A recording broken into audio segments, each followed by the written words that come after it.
मेरे प्रिय दोस्तों, उम्मीद है आप सब लोग स्वस्थ होंगे, खुश होंगे। तो चलिए शुरू करते हैं यूपी SSSC लेखपाल के अंतर्गत आने वाले ग्राम समाज एवं विकास के प्रश्न के बारे में।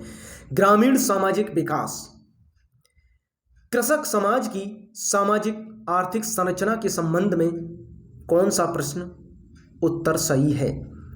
सादगीपूर्ण जीवन, एकता की भावना, परिवार की भूमिका, ये सभी। तो इसका राइट आंसर है ये सभी। प्रश्न अगला, कृषि समाज में परिवार की भूमिका किस रूप में पाई जाती है?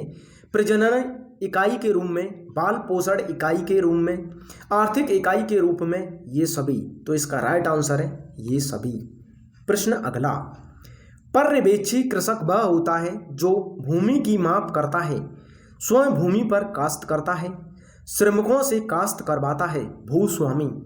तो इसका राइट आंसर है पर्यवेक्षी कृषक श्रमिकों से काश्त करवाता है। प्रश्न अगला, निम्न में से कौन औद्योगिक समाज के संबंध में सही नहीं है? जटिल सामाजिक संरचना, एकाकी परिवार, अनौपचारिक सामाजिक नियंत्रण, श्रम विभाजन। तो इसका राइट आंसर है अनौपचारिक सामाजिक नियंत्रण। अनौपचारिक सामाजिक नियंत्रण औद्योगिक समाज के संबंध में सही नहीं है, क्योंकि औद्योगिक समाज में औपचारिक सामाजिक नियंत्रण पाया जाता है जहां लोग स्वतंत्र होते हैं। परिवार के सभी सदस्यों पर अपेक्षाकृत कम नियंत्रण पाया जाता है। प्रश्न अगला, निम्न में से कौन ग्रामीण समाज के विकास व परिवर्तन को अभिव्यक्त करता है? जाति विशेष की प्रभुता में कमी, परिवार के मूल कार्यों व आदर्शों में बदलाव, ऊंच नीच की भावना में बदलाव, उपरोक्त सभी। तो इसका राइट आंसर है उपरोक्त सभी। ग्रामीण समाज के विकास एवं परिवर्तन से जाति प्रथा में बदलाव, परिवार के मौलिक कार्यों व आदर्शों में बदलाव, ऊंच नीच की भावना में कमी, जीविका के साधनों में बदलाव, केंद्रीय परिवारों के उदय की प्रवृत्ति आदि अभिव्यक्त करता है। वर्तमान में संयुक्त प्रणाली के स्थान पर केंद्रीय परिवारों के उदय की प्रवृत्ति भी देखी जा रही है। प्रश्न अगला, निम्न में से कौन से कार्य जमींदार के स्वभाव में निहित पाए जाते हैं? जमीन की देखभाल, श्रमिकों से काम करवाना, कम पारिश्रमिक देना, ये सभी। तो इसका राइट आंसर है ये सभी। ग्रामीण समाज की आर्थिक संरचना में सामंत या जमींदार शीर्ष पर पाया जाता है। यह बड़ा जमीन का मालिक होता है। जमीन की देखभाल करना, श्रमिकों से काम करवाना तथा कम मजदूरी देना, स्वार्थ के अनुरूप आर्थिक संरचना का निर्धारण करना आदि गुण इनके स्वभाव में निहित पाए जाते हैं। प्रश्न अगला, समाज के ग्रामीण कारीगरों में से कौन लकड़ी के हल का निर्माण करता है? बढ़ई, जुलाहा, कुम्हार, लोहार। तो इसका राइट आंसर है बढ़ई। ग्रामीण समाज में ग्रामीण कारीगर के रूप में बढ़ई, कुम्हार, लोहार, सुनार, जुलाहा आदि पाए जाते हैं। यह ग्रामीण आवश्यकताओं की पूर्ति में महत्वपूर्ण भूमिका निभाते हैं। बढ़ई लकड़ी का हल,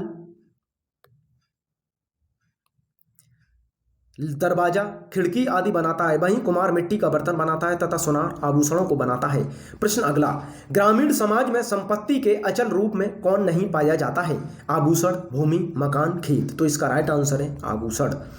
ग्रामीण संपत्ति मुख्य रूप से दो प्रकार की होती है, चल संपत्ति तथा अचल संपत्ति। चल संपत्ति में हल, बैल, मवेशी, आभूषण, नगद आदि शामिल होता है।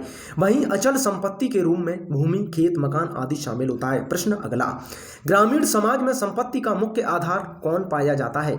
उत्तराधिकार, महाजनों के पास संपत्ति, विवाह, ये सभी। तो इसका राइट आंसर है ये सभी।